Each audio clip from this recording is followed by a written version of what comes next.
Hello दोस्तों, मेरा नाम धीरज और आज हम लोग सीटेट का पेपर 1 22 फरवरी 2015 का मैथ सॉल्व करने जा रहे हैं।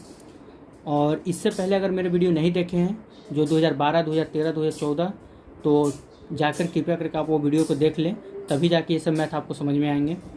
तो चलिए देर ना करें, अब हम लोग अपना क्लास को शुरू करते हैं। तो पहला नंबर का क्वेश्चन है, जो निम्नलिखित में से कौन सा सही नहीं है। ऑप्शन नंबर ए बोलता है 3 घंटे 14 मिनट यानी कि 194 मिनट होता है, तो बिल्कुल होता है। 2 किलोग्राम 30 ग्राम यानी कि 2030 ग्राम होता है, बिल्कुल होता है, ये तो सही है।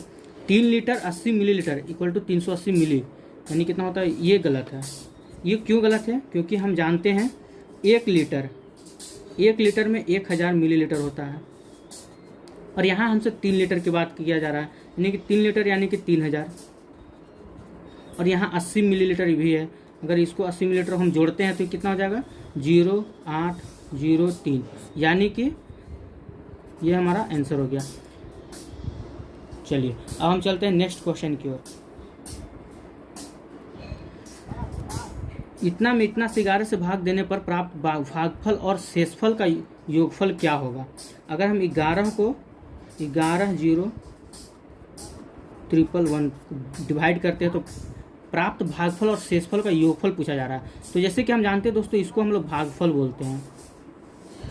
अब यहाँ जो आपका संख्या प्राप्त होगा इसको हम लोग शेष बोलते हैं। और आपसे पूछा जाए भागफल प्लस शेष का योगफल, तो कुछ नहीं करना, आप इसको भाग दे लीजिएगा और भागफल जो भी आएगा आपको और शेष जो भी आएगा उसको आप जोड़ लीजिएगा, जो भी आएगा वो आपका आंसर होगा।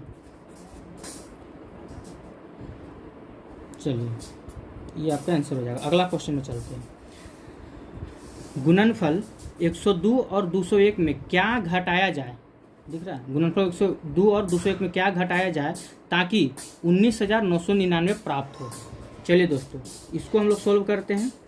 तो 102 गुने 201 में क्या घटाया जाए। मान लीजिए कि हमने x घटाया तो मेरा कितना प्राप्त हो रहा है, 19,999 प्राप्त हो रहा है। चलिए इसको तो हम सोल्व कर लेते हैं। जब आप इन दोनों को गुना कीजिएगा तो ये आपका संख्या आ जाएगा 20,502। ठीक है, इतना में -1 समय घटाना है और इधर मेरा है 19,999। चलिए ये माइनस में x है, मान के चले, तो ये प्लस में इसको इधर ले आते हैं, यानी कि 20,502 19,000 को इधर ले आते तो माइनस 19,999 इक्वल टू x। जब इसको माइनस कीजिएगा तो ये आपका आंसर आ जाएगा 503। x बराबर कितना आ जाएगा, 503। ऑप्शन नंबर ए हो जाएगा। नेक्स्ट क्वेश्चन की ओर चलते हैं। चलिए अगला क्वेश्चन है दोस्तों कि 2 और 2/3 समकोण में डिग्रियों की संख्या क्या होगी। 2 और 2/3, 2 और 2/3 यानी कि 2 प्लस कितना 90 डिग्री का होता है। समकोण कितना डिग्री का होता है, 90 डिग्री का। चलिए प्लस 2/3 यानी कि 2/3 गुने कितना 90 डिग्री। अगर हम इसको सोल्व करें तो ये मेरा हो जाएगा 180 प्लस इसको अगर डिवाइड कीजिए 30 × 90, 30 दूनी 60। जब आप इसको जोड़िएगा तो ये आपका आ जाएगा 60 से 8 6 14 यानी कि 240। Option number A. चलिए दोस्तों अगला क्वेश्चन की ओर चलते हैं।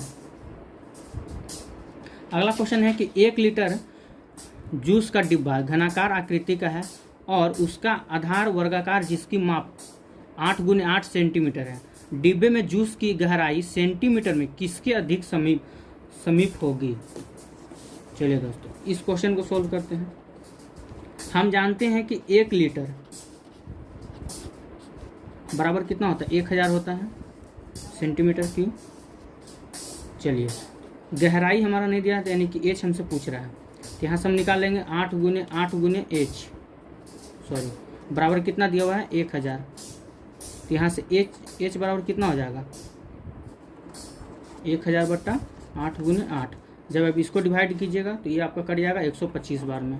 यानी कि h इक्वल टू कितना हो जाएगा 125/8। जब आप इसको डिवाइड कीजिएगा तो ये आपको आ जाएगा पॉइंट में आएगा 15.62 आ जाएगा। तो हम जानते हैं कि 15.62 को हम क्या लिख सकते हैं, यानी कि 16 में इसका आंसर आएगा, बढ़ाकर हम लिखते हैं। चलिए अगला क्वेश्चन की ओर चलते हैं।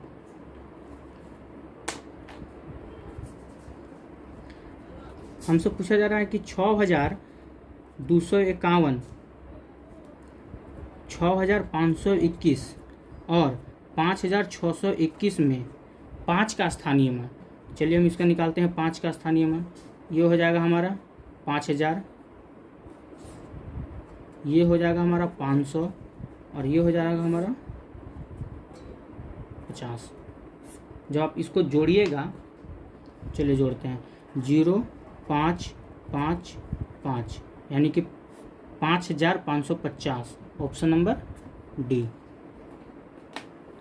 चलिए दोस्तों अगला क्वेश्चन की ओर चलते हैं।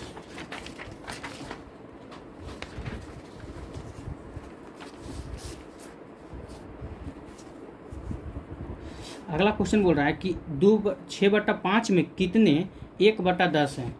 6/5 में कितने 1/10 हैं। इस टाइप से हम लोग क्वेश्चन बना चुके हैं दोस्तों। हर बार सेट में वही क्वेश्चन आता है, बस सिर्फ अंक को बदल दिया जाता है। इसको अगर हम लोग काट 5 दूनी 10, 6 दूनी 12, ये हमारा आंसर हो जाएगा, ऑप्शन नंबर सी। चलिए क्वेश्चन नंबर 8 देखते हैं।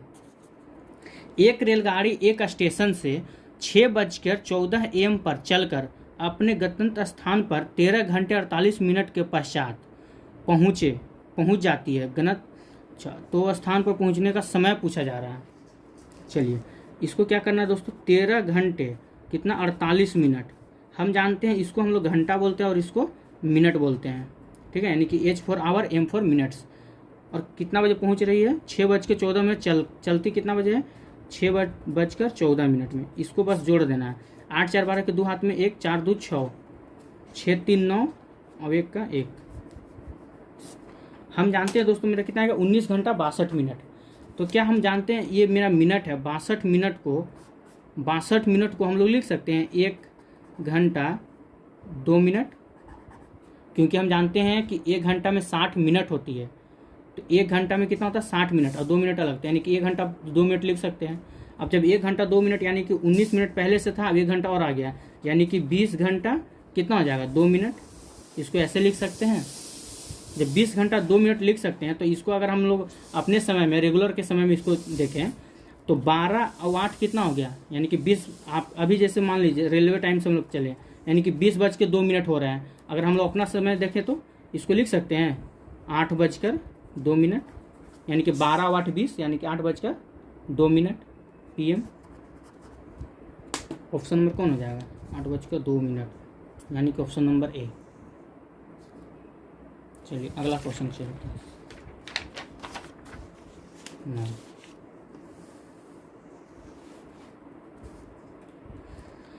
बोला जा रहा है कि 21 और 49 के बीच 7 के गुंजों का योगफल, और यहाँ प्लस की भागा होगा 25 और 30 का सबसे बड़ा स्वर गुणनखंड बराबर है।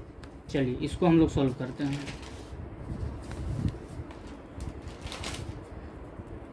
एक मिनट, यहाँ पे समझ में नहीं आ रहा कि प्लस है कि भागा है, रुक जाइए देख लेते हैं थोड़ा। चलिए यहाँ पे डिवाइड है, याद रखिए यहाँ पे डिवाइड है। चलिए 21 और 49 के बीच में 7 का गुणज, कहने का मतलब कि 21 और 49 के बीच में कौन कौन से ऐसे अंक है जो 7 के गुणज है, मतलब 7 के टेबल में आते हैं। 21 और 49 के बीच में ऐसे कौन कौन से गुणज है जो 7 के टेबल में आते हैं। तो पहले हम उसको लिख लेते हैं, यानी कि 21 के बाद से ना, 21 के बाद। चलिए तो 21 के बाद क्या होगा, 7 या 21 7 चौक 28, ये मेरा एक संख्या आ जाता है 7 चौक 28। 7 का टेबल में आना चाहिए, 7 5 35, ये भी आ जाता है। 7 6 42, ये भी आ सकता है। 7 7 49, लेकिन 49 के बीच, 49 के अंदर होना चाहिए, यानी कि यहीं तक होगा, ठीक है। चलिए अब इसको क्या कर देते हैं, फिर बोलता 25 और 30 का सबसे बड़ा स्वर गुणनखंड, यानी कि यहाँ आपको HCF पूछ रहा है। यहाँ पे क्या पूछ रहा है, HCF। किसका किसका, तो 25 और 30 का। इसका अगर हम HCF निकाल लेते हैं तो 25 एक बार में, ये हो जाएगा आपका 5 और ये हो जाएगा 25, 25, यानी कि HCF मेरा कितना आ गया 5, यानी कि 5 से इसको डिवाइड कर देंगे। तो इसको जब आप जोड़िएगा तो ये आपका मान आ जाएगा 105/5। इसको जब आप काटिएगा तो ये कटिएगा आपका 21 बार में, 21 × 25 105, यानी कि ऑप्शन नंबर डी।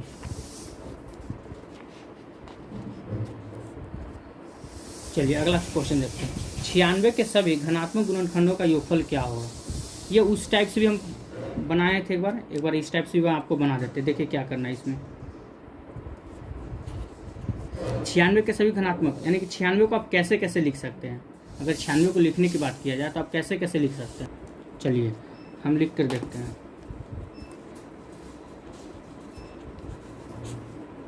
1 × 96 लिख सकते हैं,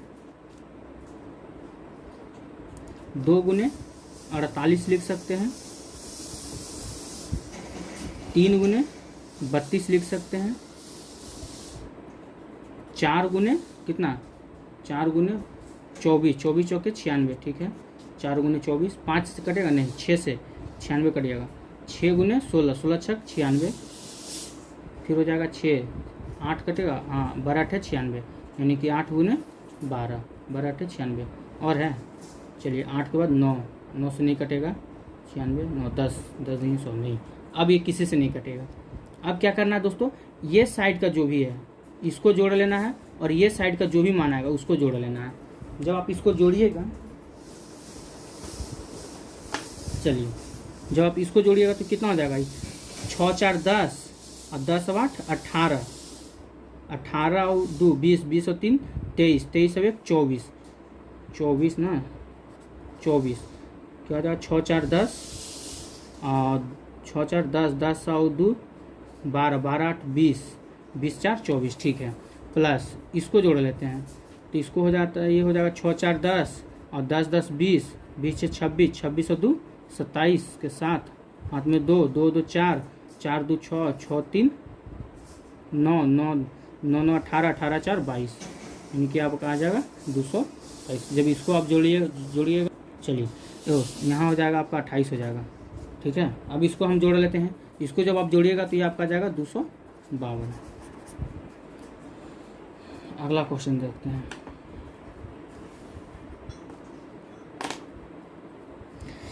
-1 + 2, -3 + 4, -5 + 6, -7 + 8, ये ऐसे आते जाएगा कहाँ तक, 1000 तक, ठीक है।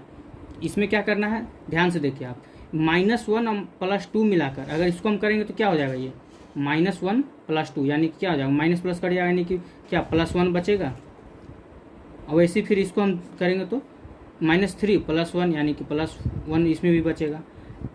ऐसे भी आप करते जाइएगा, सब में आपका +1 बचते जाएगा। यानी कि कहने का मतलब है कि जब हम दो संख्या को मिलाते हैं तो हमारा एक संख्या निकल रहा है, यानी कि पूरा दो संख्या को लेते हैं तो हमारा क्या हो रहा है, एक संख्या आ रहा है। वैसे ही अगर हम 1000 तक लिखते हैं इसको तो कितना आएगा, यानी कि दो संख्या हम लेके चलेंगे 1000 तक, यानी कि कितना टोटल 500 मेरा आएगा। कहने का मतलब 1000 तक लिखे और उसको हम लोग गिन कितना रहे हैं, दो को मिला के एक गिन रहे हैं, यानी कि 500। तो इसका आंसर आपका आ जाएगा 500, ऑप्शन नंबर ए। चलिए अगला क्वेश्चन की ओर चलते हैं। रवि के पास 3 दर्जन चॉकलेट हैं, उसने उनका 1/3 भाग अपने पड़ोसी को 1/3 भाग, 1/6 भाग रेहना को और एक चौथाई भाग अपनी बहन को दे दिया, तो उसके पास कुल कितने चॉकलेट बचे। चलिए इसको देखते हैं। हम जानते हैं कि एक दर्जन में 12 चॉकलेट होते हैं, यहाँ 3 दर्जन यानी कि 12 × 3 यानी बढ़तिया 36। तो यानी कि रवि के पास कितने चॉकलेट थे, टोटल 36 चॉकलेट थे, जिसमें से उसने उनका 1/3 भाग पड़ोसी को, चलिए पड़ोसी को कितना 1/3 भाग, यानी कि 36 का 1/3 भाग किसको, पड़ोसी के दे दिया। अच्छा, यानी कि इसको जब आप कीजिएगा तो कितना हो जाएगा, ये 12 या 36 यानी कि 12। अच्छा, 1 का छठा भाग रेहाना को, यानी कि रेहाना है ना, रेहाना को कितना, रेहाना को 1 का छठा यानी 36 का छठा भाग रेहाना को दे दिया, यानी कि 6 6 36, इसका आ गया 6 रेहाना को। और 1 चौथाई भाग अपनी बहन को कितना देता है, यानी कि 36 का 1 चौथाई भाग ना, 36 का 1 चौथाई भाग, 9 चौक 36, इसको कर लेते हैं। चलिए, जब आप इसको पूरा जोड़िएगा 12 6 18, 18 9 27, ठीक है, टोटल आ गया 27। और रवि के पास कितना चॉकलेट थे पहले, 36, और 36 में से 27 घटा दिए, यानी कि 27 चॉकलेट उसके बट गए, तो ये कितना हो जाएगा। चलिए आगे आपका आंसर। अगला, चलिए, एक वर्ग का परिमाप 44 सेंटीमीटर है। एक आयत का परिमाप इस वर्ग के परिमाप के बराबर है। आयत की लंबाई वर्ग की भुजा से 5 सेंटीमीटर अधिक है और वर्ग और आयत का क्षेत्रफल का योगफल आपसे पूछा जा रहा है। चलिए, तो हम जानते हैं वर्ग का परिमाप बराबर, वर्ग का परिमाप क्या होता है, 4 गुने भुजा, परिमाप मेरा दिया हुआ 44, 4 गुने भुजा, यहाँ से हम भुजा निकालेंगे तो क्या होगा, 44/4, यानी कि 11 चौक 44, यानी कि मेरा ए भुजा यानी कि ए बराबर कितना आ गया, 11। अब चलते हैं, फिर क्या बोलता है कि आयत की लंबाई वर्ग की भुजा से 5 सेंटीमीटर अधिक है। मान के चलिए कि ये मेरा आयत है, चलिए इसकी जो लंबाई है वो वर्ग की भुजा से 5 सेंटीमीटर अधिक है, यानी कि अगर इसका लंबाई 11 है, इसका लंबाई 11 है तो इससे क्या है 5 सेंटीमीटर अधिक है, यानी कि लंबाई कितना हो जाएगा 16, यानी कि आयत की लंबाई कितना हो गया, आयत की लंबाई हो गया हमारा 16। तो हम जानते हैं यहाँ से लंबाई मेरा निकल गया, यानी कि चौड़ाई हमसे निकालना होगा, तो हम निकाल लेते हैं आयत का परिमाप। चलिए, परिमाप बराबर क्या होता है, 2 × L + B, तो L + B। परिमाप आयत का या वर्ग का दोनों का सेम है, यानी कि 44 है। 2 × लंबाई मेरा आ गया कितना 16, चौड़ाई हमसे निकालना है, यानी कि B हमको निकालना है। तो यहाँ से हम अगर इसको डिवाइड कर लें, 22 दूनी 44, यानी कि 22 बराबर क्या हो जाएगा 16 + B, तो ये प्लस में इधर आके माइनस में, 22 - 16 = B, यानी कि चौड़ाई, तो 16 4 20 6, यानी कि B का मान मेरा कितना आ गया, चौड़ाई मेरा कितना आ गया 6 आ गया। चलिए, अब इसके बाद क्या बोलता है, वर्ग और आयत का क्षेत्रफल का योगफल। अच्छा, दोनों का क्षेत्रफल का योगफल भी निकालना हमको, सॉरी। चलिए, तो हम जानते हैं वर्ग का क्षेत्रफल पर पहले निकाल लेते हैं, वर्ग का क्षेत्रफल। वर्ग का क्षेत्रफल क्या होता है, भुजा स्क्वायर। तो वर्ग का क्षेत्रफल दिया हुआ कितना 11, यानी कि 11 का स्क्वायर कितना हो जाएगा 21, 121 ना, हाँ 11 का स्क्वायर 121। चलिए, ये तो निकल गया। अब हम क्या बोला, आयत का क्षेत्रफल। आयत का क्षेत्रफल यानी कि लंबाई गुने चौड़ाई। चलिए लिख देते हैं, आयत का क्षेत्रफल यानी कि L × B, लंबाई गुने चौड़ाई। लंबाई मेरा कितना था 16, चौड़ाई मेरा कितना था 6, 16 × 6 = 96। चलिए, अब ये मेरा क्या आ गया आयत। अब क्या बोलता है कि वर्ग और आयत के क्षेत्रफल का योगफल, यानी कि इन दोनों का क्षेत्रफल जो भी आया है इसको अब जोड़ना भी है, यानी कि क्षेत्रफल प्लस योगफल कर दे तो 121 + 96, इसको जोड़ना, यानी कि चलिए 6 × 1 = 7, 9 × 2 = 11, 1 1 1 2, यानी कि 217। ये मेरा क्या हो गया आंसर, यानी कि ऑप्शन नंबर ये। चलिए, तो दोस्तों आज का पेपर यहीं समाप्त हुआ, और मेरे इस वीडियो को लाइक करें, सब्सक्राइब करें और शेयर करना ना भूलें।